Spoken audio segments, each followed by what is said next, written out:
Hey everyone, thanks for joining the UX Meetup. My name is Abegail Otero. I'm a product designer as well as co-founder of Value Driven Careers, which is career coaching. And glad that you guys are attending. This is our UX Meetup that happens every third Saturday here at Tech Alley. We also have other events that happen outside of Tech Alley where we dive deeper into different UX topics. Like I mentioned, I'm Abigail, but I also have a team that helps me put on these events. So shout out to the team for those who help make this happen. Our next event is going to be a virtual storytelling.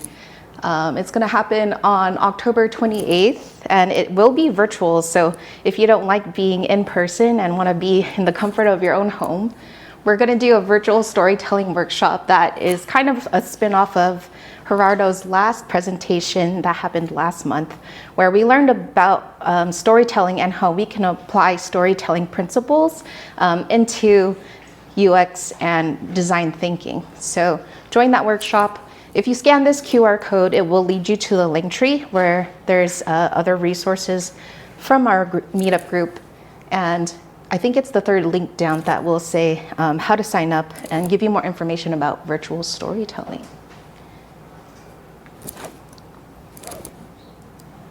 And I don't have, an intro card that will introduce my lovely friend Olga, but a little bit about Olga that I know of. She's a badass PM, product manager, and she gets shit done. So really thankful to have known her. She's one of the OGs when I started back in 2019, and so I'm just grateful to know her. I'm really excited to see what she has for us today about empty states. So without further ado, I'll pass it over to Olga. Thank you. Thank you for a great introduction. Try to live up to it. All right. Ta-da. All right. Well, welcome everybody. Thank you so much for joining the session today. We're going to talk about empty states, one of the underutilized and under-optimized UX pattern that's really easy to implement, and it has a big impact on your product. My name is Olga Gonzalez. I've been building technology products for over 10 years. I started as a project manager, then I moved on to a product owner role and ended up in product management, actually by ways of getting interested in user experience. So I'm a co-organizer of this event, and I've been a long-time member. And today actually is a very nice personal moment for me, because I remember the first time I joined several years ago. Some of the people are still here, which is great to see. And I remember how, I stood up with my knees shaking, my voice trembling to just say my name and who I am and introduce myself. And today here presenting, it's really special for me. Thank you for being here. And so I mentioned, that I got interested in user experience. I spent a lot of time learning and shown interest in this, and I considered a career switch, but eventually ended up being a product manager. And I think it made me a better PM, and it made me a better partner, because I all have to work with designers all the time, so it makes me better at my job. Shameless plug, since I'm up here, I am open to new opportunities right now, so if your company is hiring, you're hiring, feel free to chat with me, and we can connect on LinkedIn. We also have a LinkedIn group, where we post all the event updates, event announcements, so if you join Las Vegas UX UI group, you can also find me through there. And let's dive in. So what are we going to talk about today let's start with what empty states are.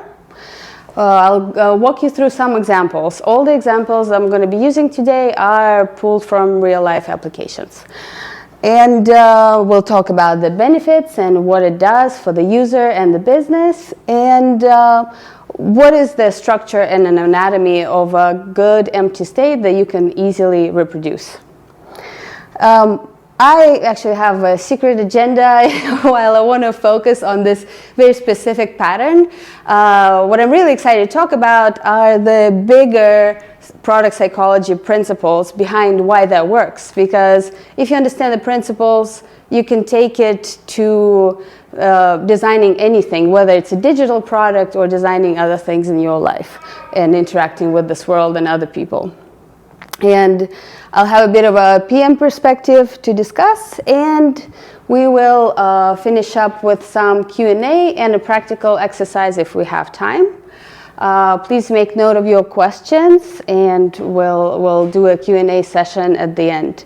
Here in this space, it's very common that Q&A is not necessarily the audience asking the speaker, it's more of a group discussion. So chime in answering as well as asking questions. All right, and English is not my first language, so you will hear a bit of an accent and some weird phrasing probably throughout. If I get too nervous and you can tell what the heck am I talking about, please feel free to raise your hand and ask me to rephrase. I won't be offended. All right, so what are empty states? Empty states, sometimes also called null or zero states, this is AUI that users see before there's any content or data populated by user, other users, or the system. But even though it's an empty state in terms of content and data, it shouldn't literally be an empty page. In fact, a good empty state is never empty, and it looks quite full. There's an example on the right that I think is pretty good, but we'll dive into that in a second. You definitely have encountered empty states, even if you didn't think about it in that way, right? Every time you access a new app and you go through or skip the onboarding and land in the spaces inside the app, you are likely to encounter them. There's also new features in the apps that you've been using for a long time before any actions have been taken there. Some applications, by their nature, they intend to have empty space appear again and again, like something, a to-do list or task management. If you completed everything, you land back into an empty state, but you have to be thoughtful about this like unique feature of your product, right? Because it shouldn't be the same thing as for an empty state that a person encounters for the first time ever. And there's some other very close cousins of empty states.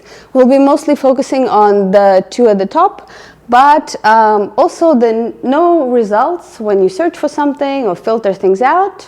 That's an important example of an empty state that all of us encounter all the time. And I would argue that some error states, when they show you a full page, that the same principles would apply. So while this is a very easy thing to implement, I feel that it gets often overlooked. And even in researching for this talk, my mind was blown away how many really successful companies still under-optimize this state. And for the minimal effort that it takes to implement it and then reuse it, it gives you outside benefits that we'll cover in more detail today. I apologize, I do have some allergies, so I might have to clear my throat from time to time.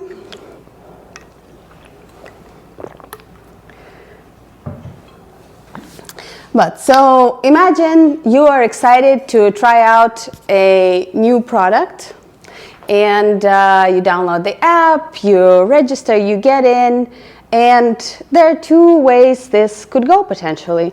One, you jump in. You may or may not have gone through the onboarding flow. You might have skipped it because you feel confident you can figure it out. And you land in an empty-ish application. So there are two ways this could go. One is I may be landing in spaces and be confused and feel like it's a dead end.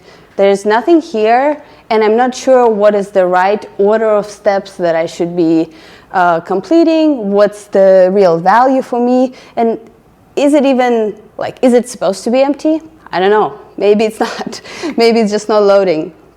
So whenever people spend too much time confused and unsure, they're very likely to drop off and leave and never come back and just download your competitor. So that user might close and never return to the application. The ideal journey, and of course both of these are very, very generalized, right? It's more nuanced than real life, but very high level. You want your user to open the product and you want it to click as soon as possible. You want for them to immediately understand, here's the first action I can take, here's how I try it out, and here's the value it brings. And the sooner your user tries out the first critical action, the closer they are to what we call an aha moment, a moment when people realize, okay, this does have value, I want to keep it on my phone, and I want to keep using it. So that's a moment where you're likely going to have an adopter. And the thing is, while there are many factors that play into which path the person's going to follow, empty spaces have the power to nudge them along the ideal path rather than the negative journey.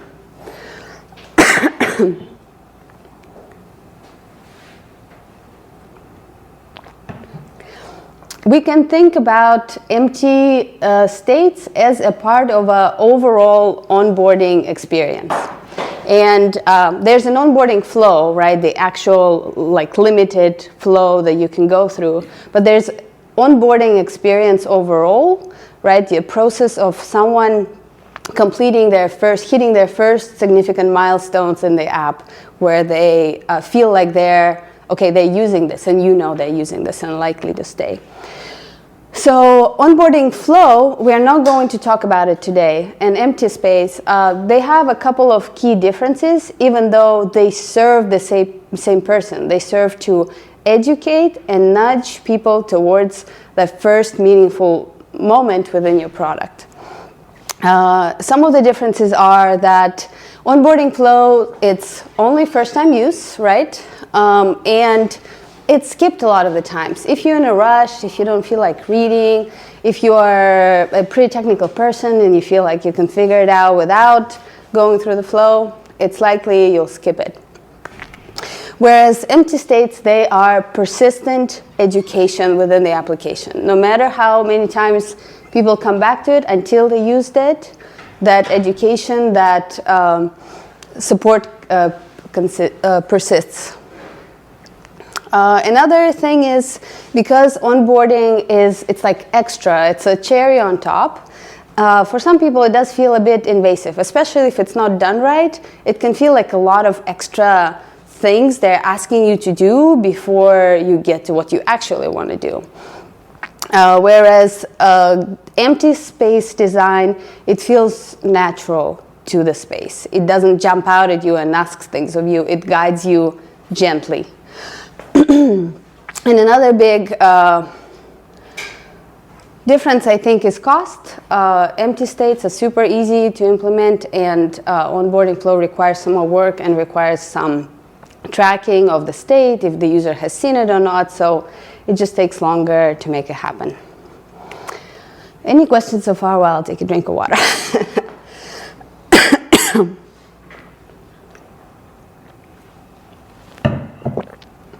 All right, let's keep going then. Let's jump straight into some examples. I pulled these with the help of a tool called Mobbin that aggregates UIs from different apps, so you can just look them up there. And these are real examples. So what do you guys think is not so good about those? Any ideas? The only real thing you can do is go back, and the back button is super small. Yeah, right. It feels like a dead end. It doesn't show you what this screen could be.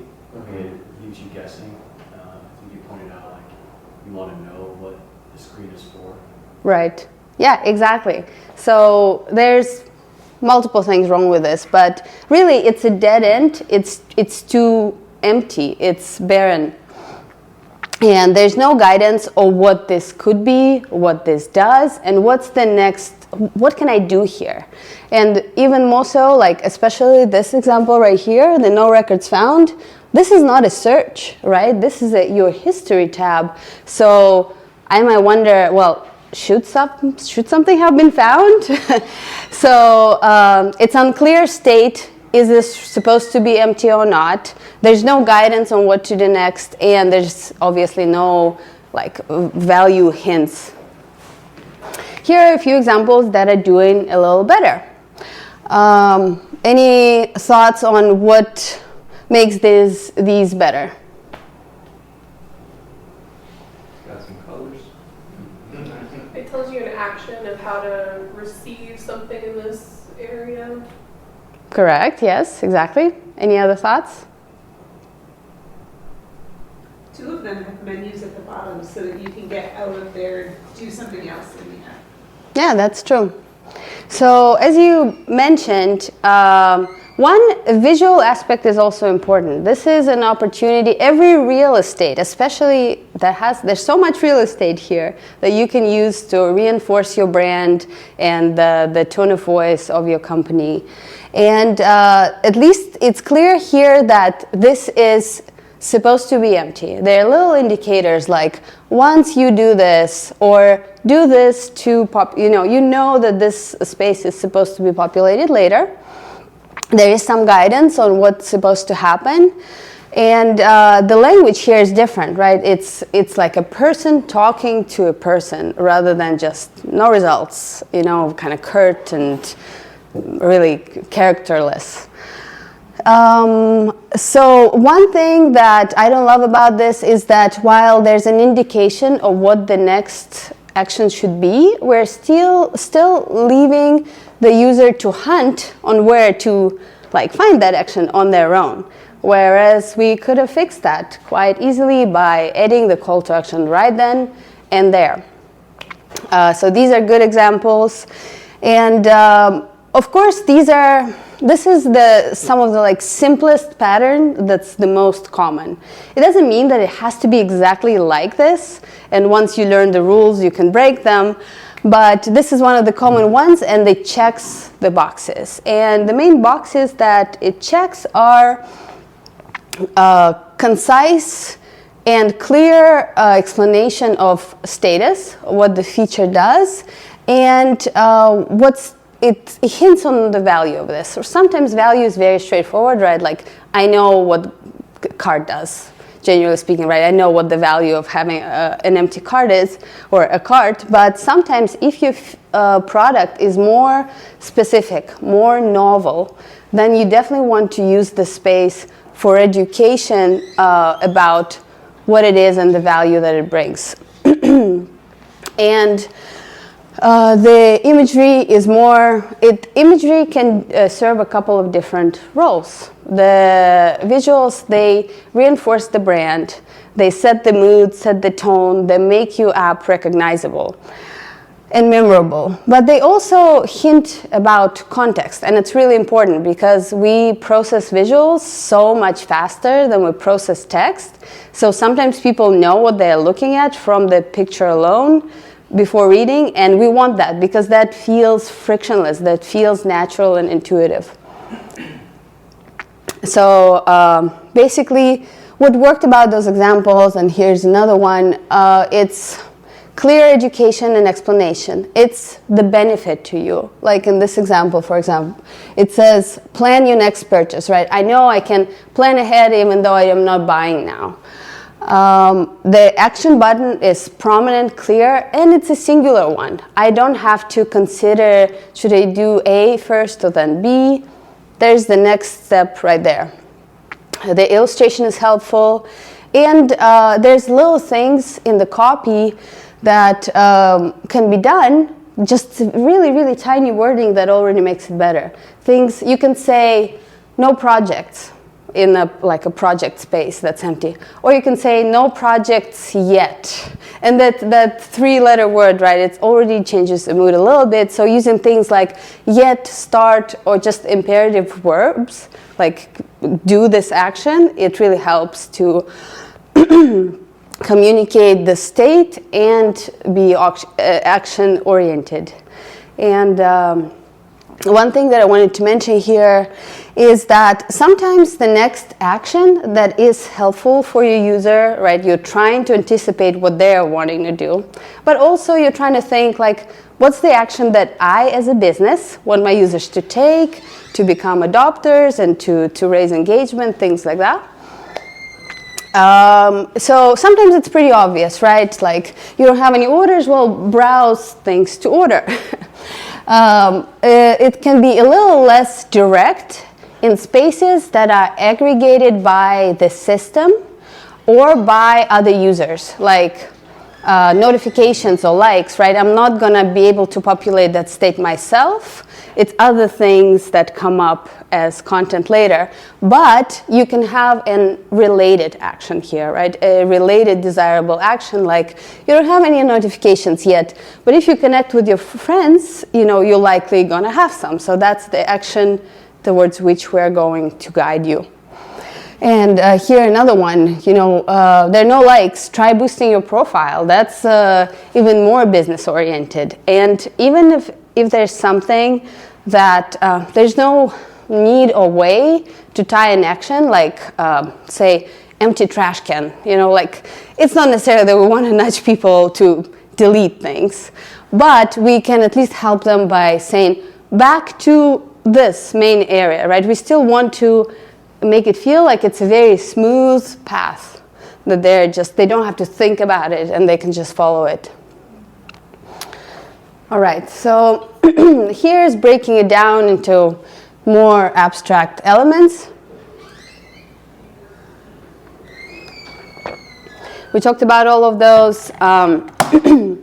Visual is normally the more optional one, even though it's helpful.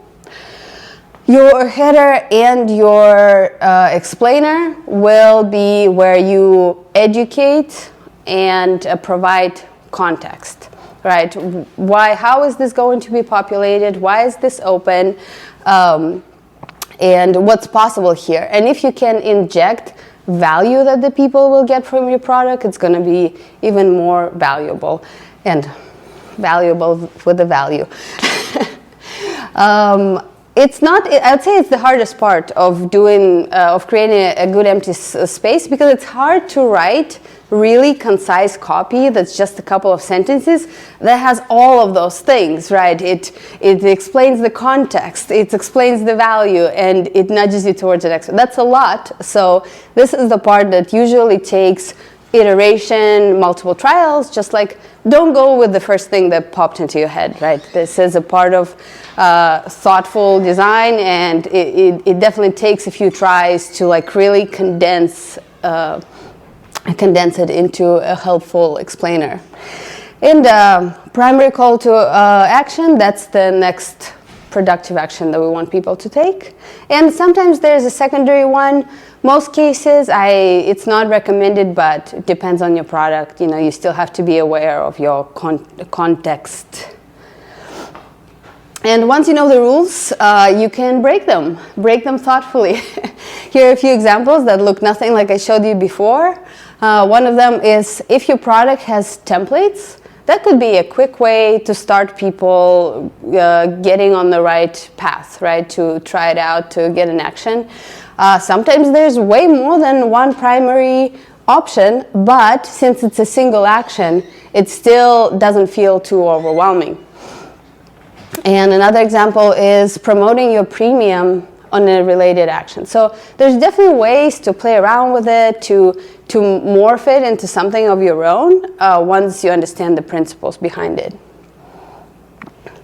And just a quick overview. I'm not going to stand this long, but the searching and filtering it combines two things. One, the empty space that we just reviewed, and how you're supposed to handle errors in general. And the difference is that you need to help people diagnose very specifically what went wrong and give them a hint on how to fix it, right? Because here people definitely feel like something's going wrong already. And this example is not what we want to be doing. And again, human language, way to get out of there, suggesting other things to try is what we want to provide. All right. So all of this is good and well, right? We want to create, this is a UX meetup, and we want to create good user experiences. But at the end of the day, business is also very important, right? There is going to be no user experience if it's not a successful business. This is a symbiosis, trying to focus on business needs and user needs. These things are not at opposition to each other. Sometimes they feel like they are, but at the end of the day, right, if you don't have happy users, there's no business.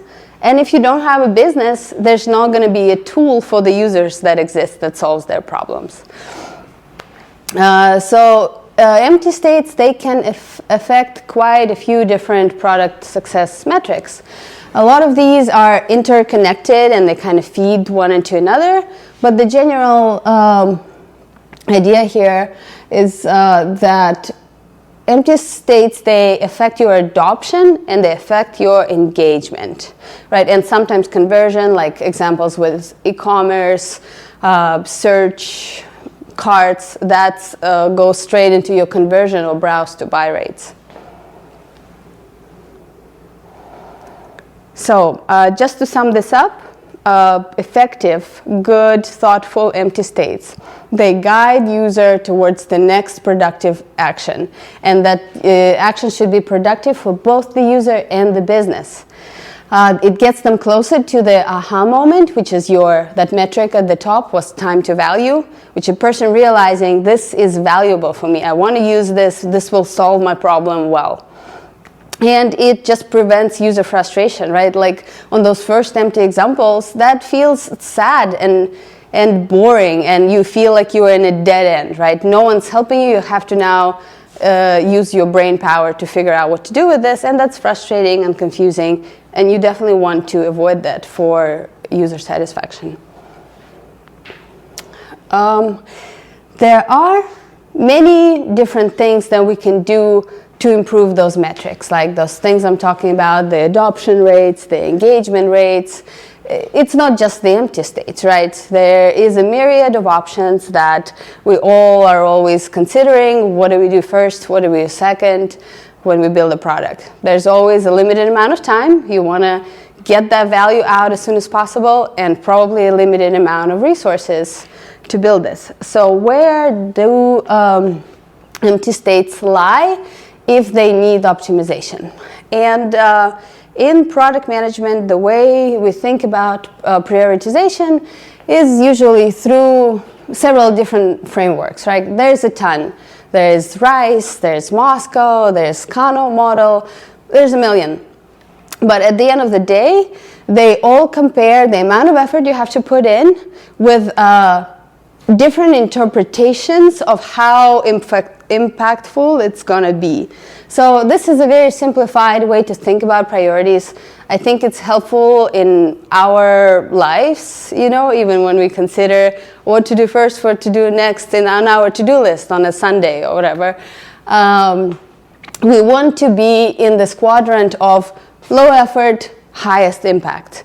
And it is a bit subjective where you assign the impact of things, right? I think empty state is somewhere in the middle, and it's not that a person comes for the beautiful empty states, right? But if they are not figured out, if they're not done right, that will be a frustrating experience that will have an impact. So I think that this definitely falls into the easy wins, and if the product you're working on doesn't have this area optimized, you have to do two things. One, optimize it fairly quickly. It is easy to It is easy to implement and then reuse, because you come up with a pattern once, you reuse it across. And it's important to reuse it across because you want it to be consistent and familiar for the user. But once you've done this, once you know about this, or maybe you're just starting out, it really should be a standard part of design deliverables.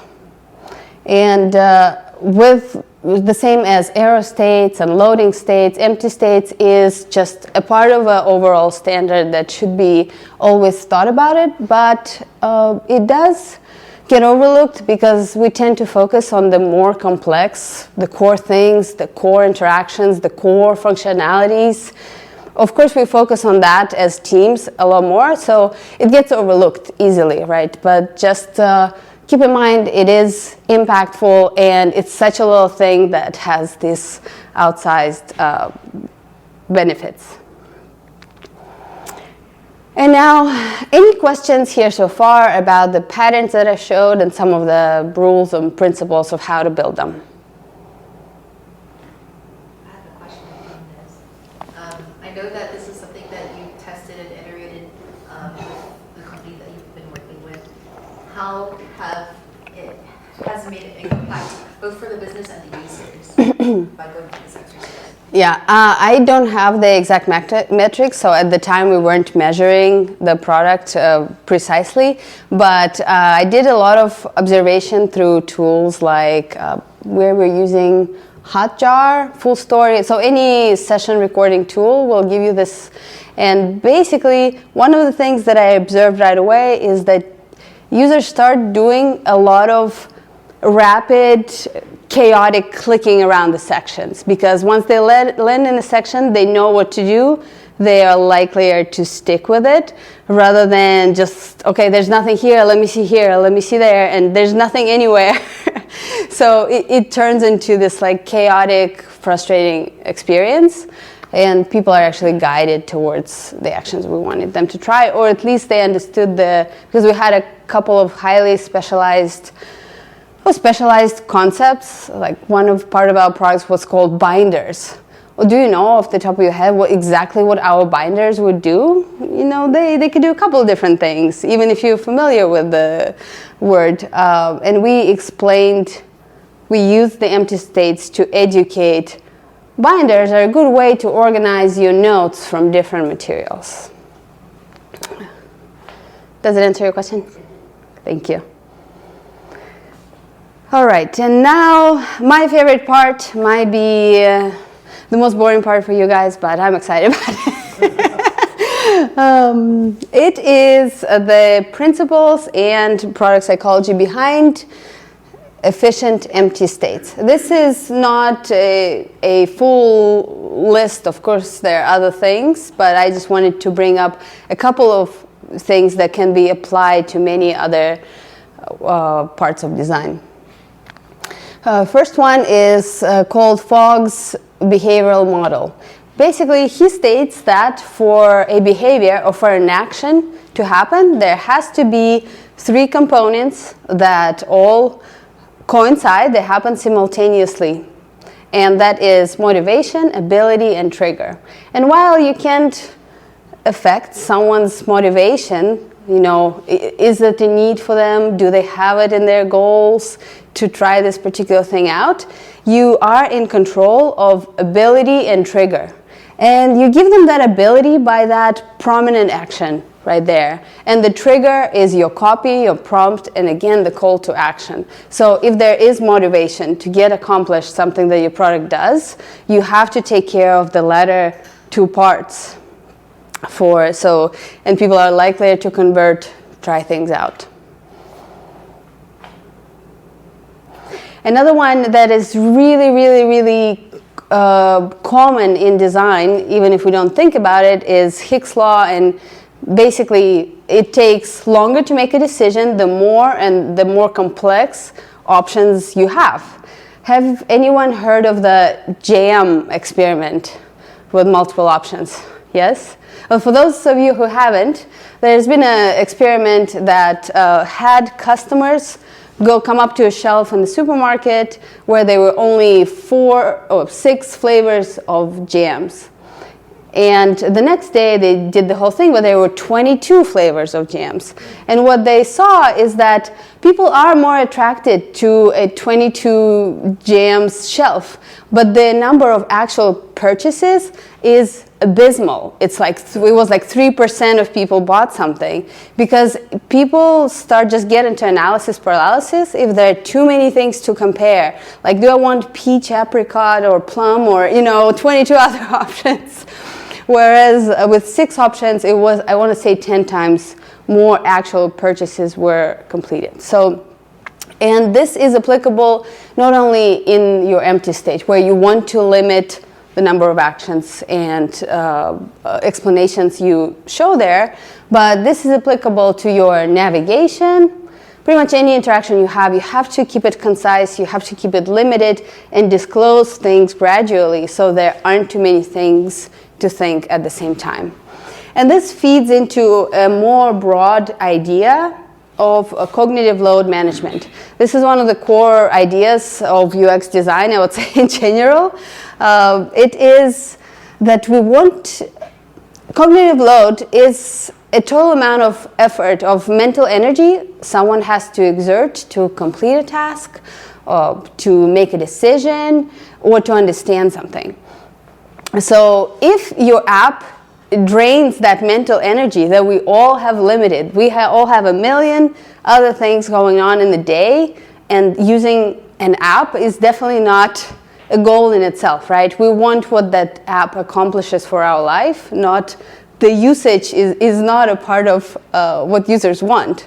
They want to get through it as fast as possible. So we can overload them by having confusing, empty, dead-end states, or we can gently guide them and make it feel intuitive and effortless to complete what they're trying to complete by managing the cognitive load. And that happens in empty states specifically. That would happen through clear, concise copy, exactly what the state is, exactly what we're trying to do, focused action, visual cues that are easier to process, and reusing patterns across all the empty states that you have in the product. And the last one, I'm just going to mention this briefly. We're not going to dive into it. It's way too much information. But for those of you who are interested in user experience design, I think this is one of the, I wouldn't call concept, I don't know, ideas that's worth to look into. It has an author. It's Jacob Nielsen's 10 usability heuristics.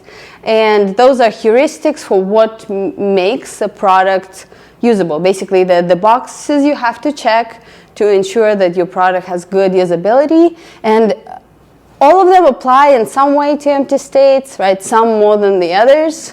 But if you're interested in learning more about usability and just starting out, check this out. You can download this poster from their Nielsen Norman group right there at the top. You can download it on their website. And to wrap it up, well-designed empty states can improve both conversions and overall engagement of your product through making it more usable, more learnable, and just feel more effortless for them. So they have a secondary benefit of you reinforcing your brand,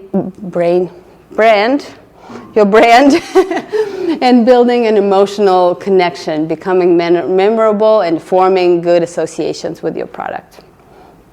And that is it. Thank you so much.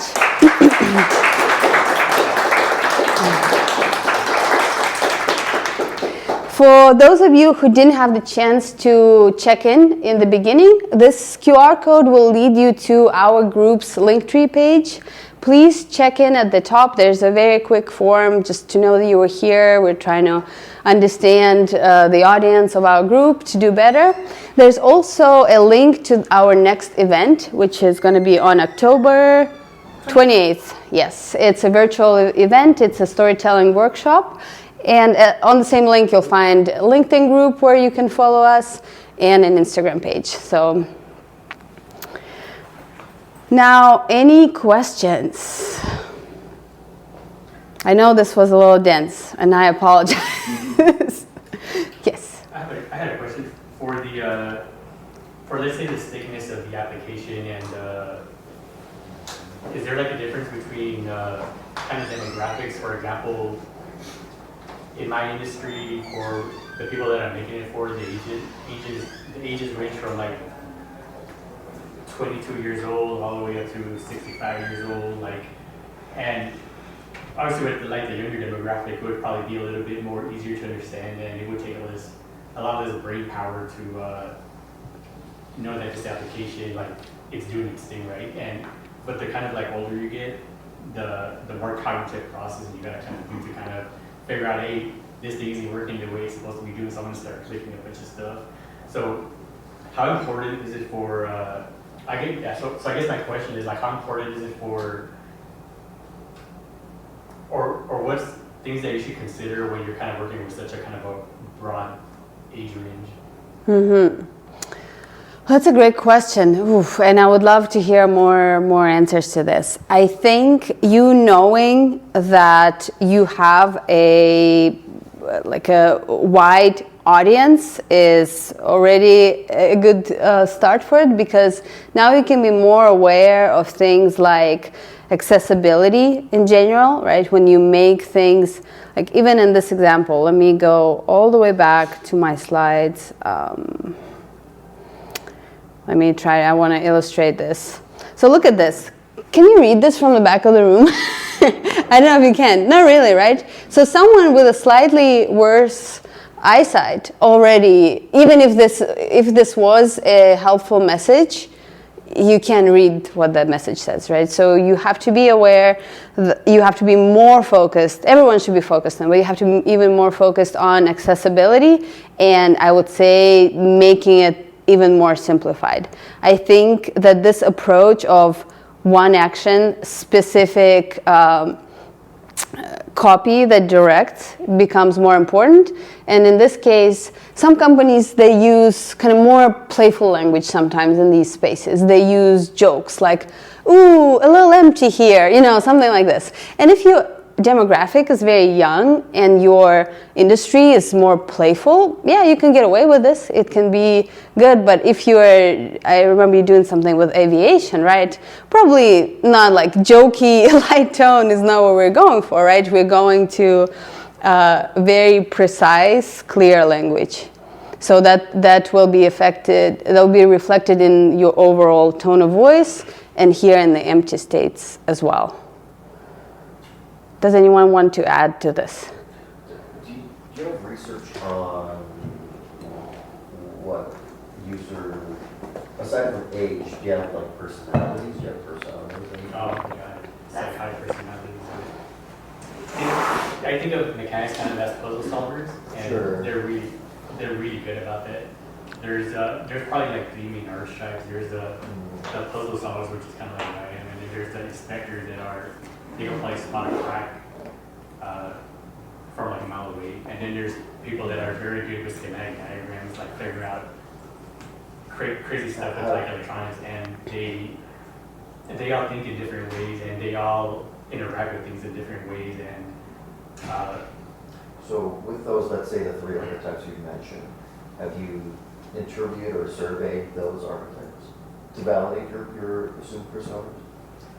no, but it's just that's just from personal experience. Like as far as like from my personal company and where we're at, we just got the engine cranking like on Wednesday, so we know the concept works. Mm-hmm. Now we got to think about like, hey, how do we create the simplest user experience for a broad range of users? So what you're doing right now is that you're making an assertion based on experience. But what I'm suggesting is that before you start applying those principles, you would need to actually talk to these people, because you never know that there's the three archetypes that you're mentioning may actually have nuances that will drill down further. And once you understand those sub-archetype needs, then you'll know how to design for it. Because if you don't, you may be designing things based purely off of assumption rather than validated research, and that would cost you more money over time. Yeah, and the very interesting thing about the industry is that Yeah.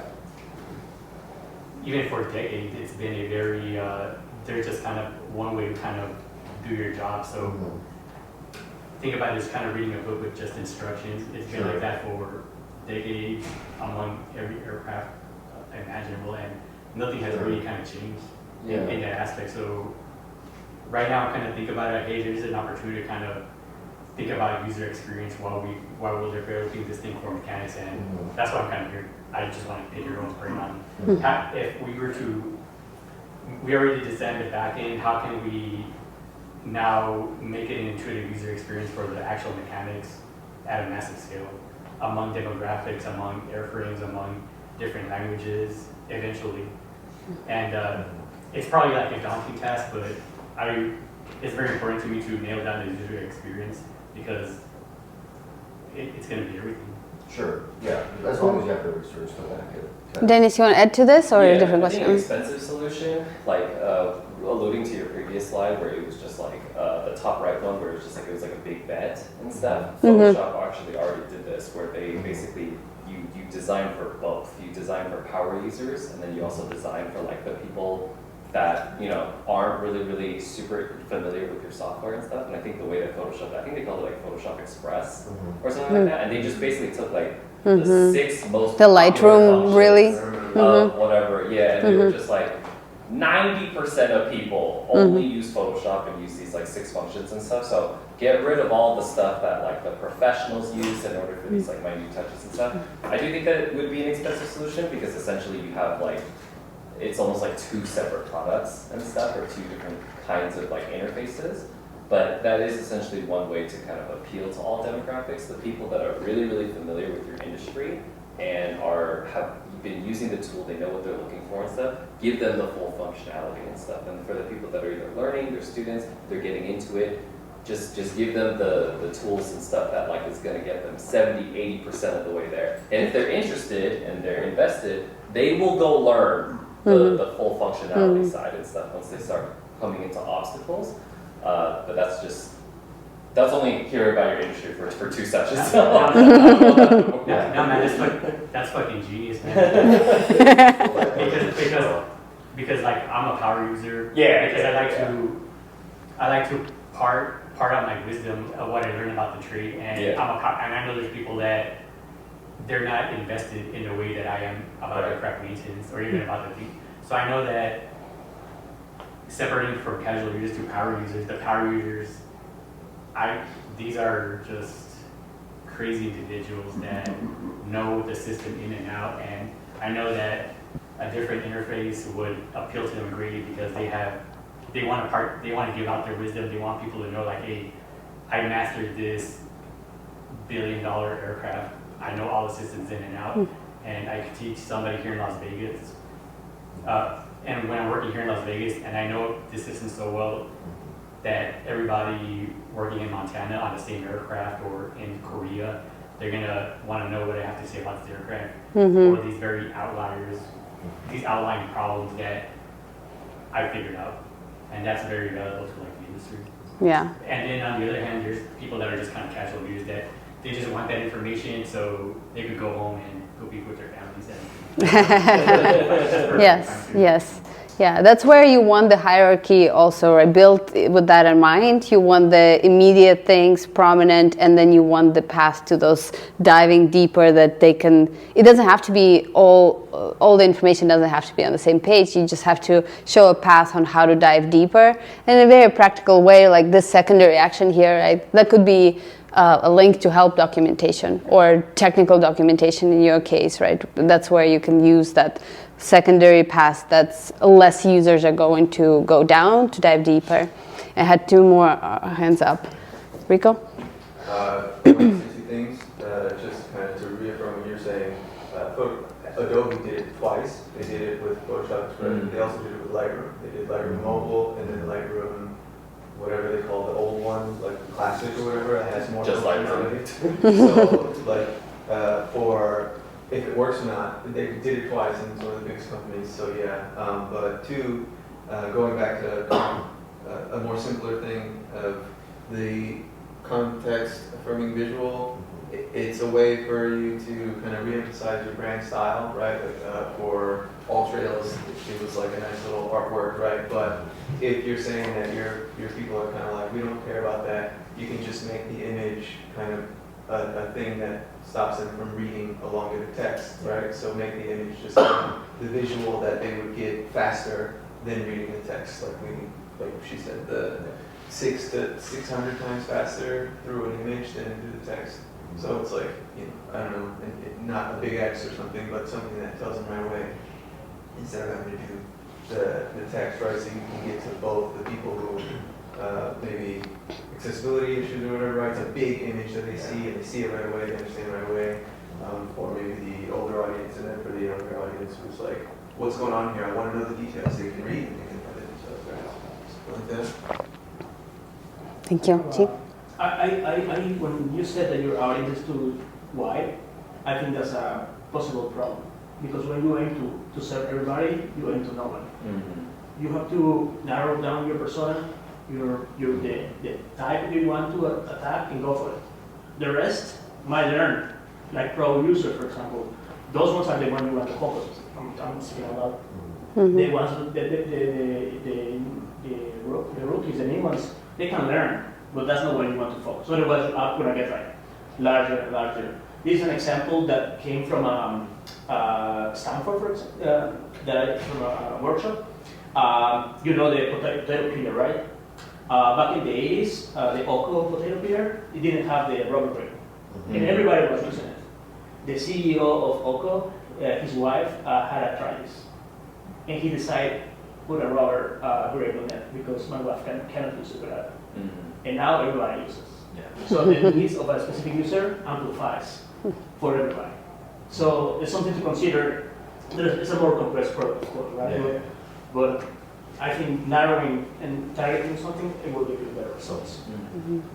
To build on both of those topics, I think it might be important for you to not segregate people based on like one's learning a little faster, one's learning a little slower, but on behaviors and needs, because there could be people who are really committed like you are in all of those age groups, and there could be people that are just trying to get home in all of those age groups. So thinking about them not in terms of demographics as much as their needs, their behaviors, and the things they're looking to do, like their key tasks. Yeah. So, thank you guys all for that. I mean, it's pretty interesting, and we're kind of going to be kind of like the first product to market that's kind of tackling this tasky dimension of wisdom within aviation. And so there's really a lot to think about. It's kind of like the Wild West for us right now, because like nobody's ever come out with such a thing. And even if we're thinking about like the workforce that's going to be kind of interacting with this, like even within like just one specific type of airframe, like even the demographic within this just one specific airframe is pretty wide.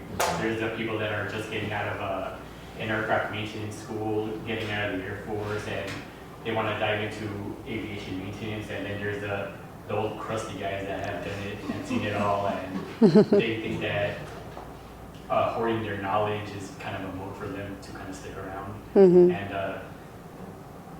it's going to be just kind of interesting to kind of see, to get this into like the hands of customers and like see kind of how they kind of interact with it. Because I know like being in the Air Force, kind of how just nobody has innovated in this space in like 60 or 70 years.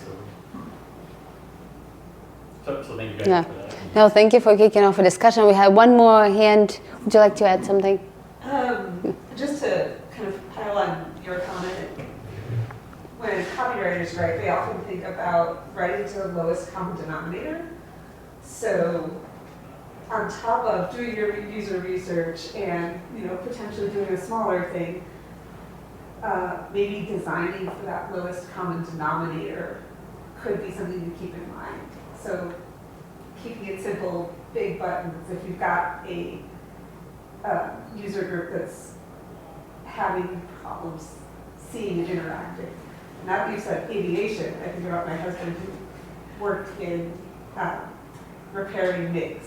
So he gets very frustrated with technology when it doesn't go his way. So you absolutely want one of those kind of simple paths. You know, maybe have one of those for the lowest common denominator, and then some of these other options for more advanced users. Yeah, great point. Thank you. Any other questions? I suggest you call the old crusty guys pterodactyls. We always joke with them and tell them if they used to work, if they worked on pterodactyls as their first aircraft. Sounds close.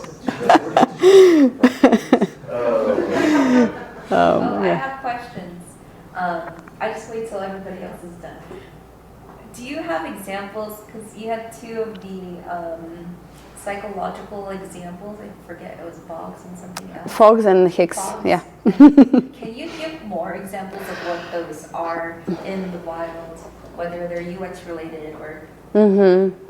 Sure. Well, with Fogs, right, it's anything that if it takes me too much effort to figure out how to get to my goal, I might give up.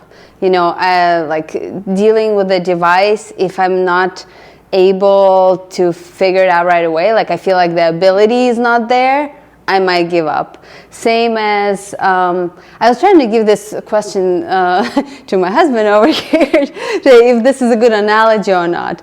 But the way I felt like in gaming, right, if you have an NPC, right, and you just come up to an NPC and maybe you're curious about this, you know, you're able to interact with them, but you come up to them and there's no response, there's no trigger for that conversation, you're just like there, like, I don't know, is this character supposed to do anything or not? I'm not sure. Whereas if the game responds to you with a trigger to take you down that path, right? So as designers of products, the trigger is very important. We have to kind of prompt gently to do what we want to do. And sometimes it comes up as a text, you know, a call to action, or maybe even the signifier on an object, right? Like this handle kind of triggers me to hold it this way, right? So it's the signal that we want to try to make very obvious for an action to happen. Exactly, yes. The word for it is an affordance. Yeah. Arrows or Well, other things that let you know that there's action that you can take. I wanted to add on to this, and on a broader level, especially within gaming, if you have a failure of an onboarding process, people are likely not going to take into the game, and retention and onboarding is really big in gaming right now. Mm-hmm. So with any application, if you don't have a really good onboarding experience, you're going to have an incredible drop-off rate. And video gaming specifically is a great way to test that, because they're the ones spending millions of dollars making mistakes, so we get to learn from that. Yes. Yeah, to add to the video game thing, I can say, like, I've had good UX and bad UX with video games where, like, an interaction with a character, if it's important, usually it'll go to, like, a cinematic mode where you, like, press A, and then it pulls you into the conversation with the person. And in bad UX, it's like it pulls you into the conversation only for you to realize that this person has nothing to do and nothing to give you, but it still pulls you into the cinematic mode just to kind of, like, make it look nice. But it was pointless, right? I thought for a second that they could give me a side mission or something. And good UX is like press A for story points or side quests, takes you into cinematic mode. But if it's just an NPC that has nothing, it won't pull you in, and they'll just say something, and you'll hear it, and you're like, oh, okay, you're not important, you can run away. You don't even have to finish listening to them, right? And that's like, okay, cool. That streamlines the process of getting to what I want. Mm-hmm. Thank you. And the Hicks law, I have a couple of other examples that are critical in product design. Like, think about your subscription billing options, or your shipping options, or just like different configurations of your product. If it's like a physical product, the more options there are and the harder it is to configure them together, the longer it's going to take people to choose, and the more likely they're just going to say, never mind, this seems too hard, I'm not sure about this anymore. And similarly, navigation, I think, is a big one. There's another recommendation in UX. I think you don't want to have more than 7 kind of big concepts. People cannot keep track of more than 7 items at a time. So you don't want to have too many options, too many different things going on the screen. And this is in direct correlation with this because it just makes us too paralyzed with choice. It doesn't pave a clear path. I want to add to that. So when you mention like the 7 options or 7 details, it's not also like, I think people when they hear that, they may mistake it for 7 actual competing options of equivalency. But it's also depth. If you have too many, it's like, let's say more than 7 details, let's say I'm looking at a subscription model like what you mentioned. If I have way too many details of offerings, 7 different options for subscription model. like I don't need this much detail. You just need to give me what the value proposition is for this service. And if you have enough that you can sell me on, if you whittled it down, great, right? Because you typically only have like 3 different subscription models.